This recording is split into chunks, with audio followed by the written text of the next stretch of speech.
महाभारत की ग्रैंड और complex tapestry में बहुत से हीरोज और विलेन्स हैं। उनकी कहानियां बार बार सुनाई जाती हैं, जो हमें करेज, ड्यूटी और ह्यूमन फीलिंग्स के बारे में सिखाती हैं। इन अनफॉरगेटेबल कैरेक्टर्स में से एक वॉरियर है अश्वत्थामा। वह कोई किंग या प्रिंस नहीं थे जो थ्रोन के लिए लड़े हों, लेकिन उनकी कहानी सबसे ट्रैजिक और एंड्यूरिंग कहानियों में से एक है। अश्वत्थामा महान टीचर द्रोणाचार्य के बेटे थे, जो रॉयल गुरु थे जिन्होंने पांडवों और कौरवों दोनों को वॉर आर्ट्स सिखाई थी। उनके नाम में ही एक कहानी छिपी है। जब उनका जन्म हुआ तो वह एक डिवाइन हॉर्स, एक अश्व की तरह हिनाए। स्वर्ग ने घोषित किया कि उनकी आवाज उच्च श्रवा, सेलेस्टियल हॉर्स जैसी थी, और इसीलिए उनका नाम अश्वत्थामा रखा गया, जिसका अर्थ है घोड़े की आवाज वाला। इस यूनिक बिगिनिंग ने उनके एक्स्ट्रॉर्डिनरी डेस्टिनी की ओर इशारा किया, एक ऐसा रास्ता जो पावर, सौरो और एक ऐसे जीवन से भरा था जो कभी खत्म नहीं होगा। अश्वत्थामा का बचपन गरीबी में बीता, जो उन रॉयल प्रिंसेस के बिल्कुल विपरीत था जिनसे वह एक दिन दोस्ती करेंगे। उनके पिता द्रोण एक वाइज ब्राह्मण थे, लेकिन उनका परिवार अक्सर संघर्ष करता था। एक फेमस कहानी है जो बताती है कि एक युवा अश्वत्थामा ने कभी दूध नहीं छका था। उन्होंने दूसरे बच्चों को दूध पीते देखा और अपनी मां से कुछ मांगा।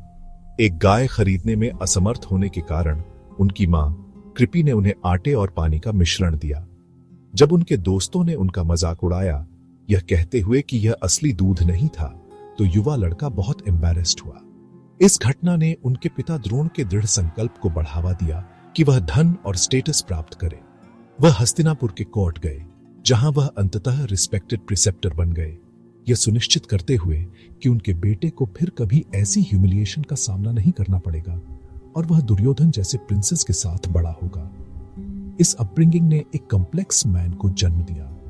अश्वत्थामा एक फॉर्मिडेबल वॉरियर बन गए, एक महारथी जिन्हें लॉर्ड शिवा का पार्शियल इनकारनेशन कहा जाता था।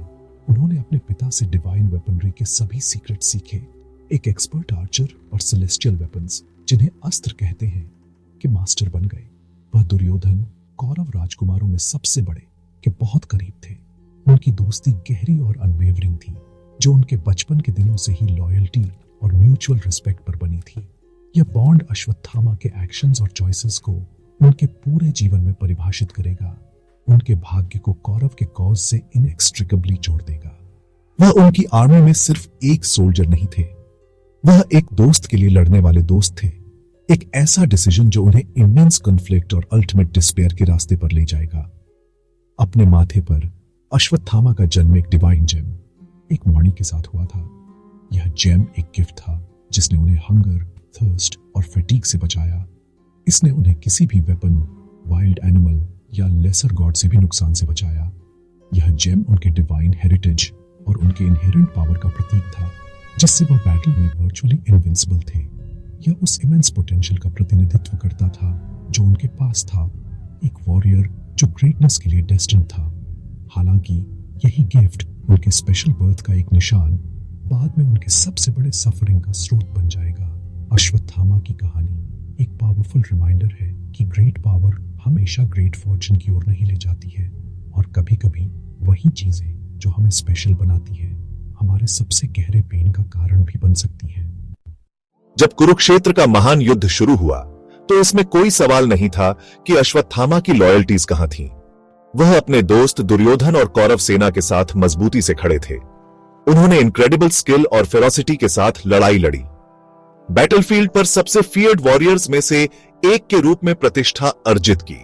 उनके पिता द्रोणाचार्य कुछ समय के लिए कौरव सेना के कमांडर इन चीफ थे, और साथ में उन्होंने एक पावरफुल ड्यूओ बनाया जिसने पांडव सेना को इमेंस डिस्ट्रक्शन पहुंचाया।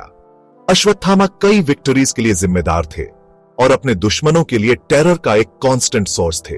उन्होंने हस्तिनापुर के किंगडम के प्रति ड्यूटी से ही नहीं, बल्कि अपने दोस्त के प्रति एक गहरी पर्सनल कमिटमेंट से लड़ाई लड़ी। एक वादा कि वह दुर्योधन को हर कीमत पर प्रोटेक्ट करेंगे। युद्ध में एक टर्निंग पॉइंट और अश्वत्थामा के जीवन में उनके पिता की मृत्यु के साथ आया। द्रोणाचार्य एक अनस्टॉपेबल फोर्स थे और पांडव जानते थे कि वे उन्हें फेयर कम्बैट के माध्यम से हरा नहीं सकते। कृष्ण द्वारा बनाई गई एक योजना पर कार्य करते हुए भीम ने अश्वत्थामा नाम के एक हाथी को मार डाला और युधिष्ठिर, ट्रूथफुल किंग, को यह घोषित करने के लिए कहा गया, अश्वत्थामा मर गया। उन्होंने हाथी के बारे में फुसफुसाया, लेकिन द्रोण ने केवल पहला हिस्सा सुना। यह सदा सत्यवादी युधिष्ठिर के मुंह से सुनकर हार्ट ब्रोकन पिता ने दुख में अपने हथियार गिरा दिए। उसी क्षण धृष्टद्युम्न पांडव कमांडर ने अवसर का लाभ उठाया और निहत्थे द्रोण का सिर काट दिया, जो युद्ध के सभी नियमों के खिलाफ एक कार्य था। इस अनजस्ट किलिंग ने अश्वत्थामा को एक ऑल कंज्यूमिंग रेज और रिवेंज की एक जलती हुई इच्छा से भर दिया। दुख और गुस्सा ने अश्वत्थामा को बदल दिया। उन्होंने पांडवों द्वारा धोखा महसूस किया, जिन्होंने अपने पिता को मारने के लिए डिसीट का इस्तेमाल किया था। उन्होंने द्रोण की मृत्यु का बदला लेने की कसम खाई और अपनी पूरी फ्यूरी उनकी सेना पर उतार दी। सुप्रीम पावर और रेज के एक पल में उन्होंने नारायण अस्त्र का आह्वान किया, लॉर्ड विष्णु का एक सेलेस्टियल वेपन जो उन्हें अपने पिता से मिला था। इस हथियार ने आग और तीरों का एक टेरिफाइंग तूफान बनाया जो पांडव सेना पर बरसने लगा। कृष्ण हथियार की प्रकृति को समझते हुए सभी पांडव सैनिकों को अपने हथियार गिराने और उसके सामने आत्मसमर्पण करने की सलाह दी, क्योंकि अस्त्र निहत्थे पुरुषों को नुकसान नहीं पहुंचाएगा। पांडवों ने इस सलाह का पालन किया और बच गए, लेकिन इस घटना ने उस टेरिफाइंग पावर को दिखाया जो अश्वत्थामा अब वील्डेड कर रहे थे, जो सौरव और वेंजेंस से प्रेरित थी। युद्ध के 18 दिनों के दौरान अश्वत्थामा ने बहादुरी से लड़ाई लड़ी, तब भी जीवित रहे जब भीष्म, द्रोण और कर्ण जैसे महान योद्धा गिर गए थे। वह कौरव पक्ष के बहुत कम योद्धाओं में से एक थे जो संघर्ष से बचे थे। अंतिम ड्यूल के बाद जहां भीम ने दुर्योधन को उसकी जांघ पर मारकर हराया, जो कम्बैट के नियमों के खिलाफ एक और कार्य था, अश्वत्थामा ने अपने दोस्त को मरते हुए पाया। दुर्योधन का दर्द देखकर और जीत के लिए उसकी अंतिम इच्छा सुनकर अश्वत्थामा ने एक अंतिम टेरिबल वादा किया। उन्होंने कसम खाई कि वह पूरे पांडव वंश को नष्ट करके अपने दोस्त को न्याय दिलाएंगे। एक ऐसी कसम जो उनके अपने डार्क और लोनली डेस्टिनी को हमेशा के लिए सील कर देगी। दुर्योधन से किए अपने वादे से प्रेरित होकर अश्वत्थामा ने एक भयानक रिवेंज की योजना बनाई। केवल अन्य बचे हुए कौरव योद्धाओं कृतवर्मा और कृपाचार्य के साथ वह आधी रात को पांडव शिविर में घुस गए। एक क्रूर और कायरतापूर्ण हमले में उन्होंने सोते हुए पांडवों के बेटों उप पांडवों को पांडव भाइयों के लिए गलत समझा। उन्होंने उन्हें सोते हुए बेरहमी से मार डाला। उन्होंने धृष्टद्युम्न को भी मार डाला, वह व्यक्ति जिसने उनके पिता का सिर काट दिया था, और शिखंडी को भी, जो एक और प्रमुख पांडव योद्धा था। यह रात का नरसंहार एक जघन्य अपराध था, एक योद्धा के धर्म का पूर्ण उल्लंघन। यह राइचस बैटल से नहीं, बल्कि शुद्ध अनअडल्टरेटेड हेट्रेड से पैदा हुआ एक कार्य था, और इसके ऐसे परिणाम होंगे जिनकी वह कल्पना भी नहीं कर सकते थे। जब पांडवों को अगली सुबह इस नरसंहार का पता चला तो उनका दुख असीम था। द्रौपदी मारे गए बेटों की मां इनकंसोलेबल थी और न्याय की मांग की। एनरेज्ड होकर पांडवों ने अर्जुन के नेतृत्व में और कृष्ण के मार्गदर्शन में अश्वत्थामा का पीछा किया। उन्हें वह ऋषि व्यास के आश्रम में मिला। फंसे हुए और डेस्परेट अश्वत्थामा ने एक अंतिम कैटास्ट्रोफिक चॉइस किया। उन्होंने सबसे शक्तिशाली और विनाशकारी हथियार का आह्वान किया, ब्रह्मास्त्र। इस हथियार में सभी रचनाओं को समाप्त करने की शक्ति थी। जवाब में अर्जुन, जिन्हें इस हथियार को बुलाना सिखाया गया था, ने अपना स्वयं का हथियार निकाला। दो डिवाइन हथियार यूनिमैजिनेबल पावर से चार्ज आपस में टकराने और पूरी दुनिया को नष्ट करने की धमकी दे रहे थे। आसन्न डूम को देखते हुए महान ऋषि व्यास ने हस्तक्षेप किया। उन्होंने दोनों योद्धाओं को अपने हथियार वापस लेने का आदेश दिया। अर्जुन अपने डिसिप्लिन और कंट्रोल के साथ अपने अस्त्र को वापस बुलाने में सक्षम थे। हालांकि अश्वत्थामा को यह नहीं पता था कि एक बार लॉन्च होने के बाद हथियार को कैसे वापस लेना है। वह केवल उसे फायर करना जानते थे, एक डेस्परेट विकल्प के रूप में। और अभी भी रिवेंज की अपनी आवश्यकता से ग्रस्त उन्होंने ब्रह्मास्त्र को उत्तरा के गर्भ की ओर मोड़ दिया, जो अर्जुन की बहू थी। वह परीक्षित के साथ गर्भवती थी, जो पांडव वंश का एकमात्र जीवित उत्तराधिकारी था। यह दुर्योधन से किए गए अपने वादे को पूरा करने का एक अंतिम स्पाइटफुल प्रयास था, परिवार की वंशावली को पूरी तरह से समाप्त करके। यह कार्य अल्टीमेट ट्रांसग्रेशन था। अपनी क्रूरता वर्जित हथियारों के उपयोग और एक अजन्मे बच्चे को मारने के प्रयास के लिए भगवान कृष्ण ने अश्वत्थामा को शाप दिया। कृष्ण ने उन्हें नहीं मारा क्योंकि अश्वत्थामा चिरंजीवी या अमर होने वाले थे। इसके बजाय कृष्ण ने उन्हें मृत्यु से भी बदतर फेट की निंदा की। उन्होंने अश्वत्थामा के माथे से डिवाइन जेम ले लिया, एक रोता हुआ बदबूदार घाव छोड़ दिया जो कभी ठीक नहीं होगा। उन्होंने उन्हें 3000 साल तक पृथ्वी पर अकेले और एगनी में भटकने का शाप दिया।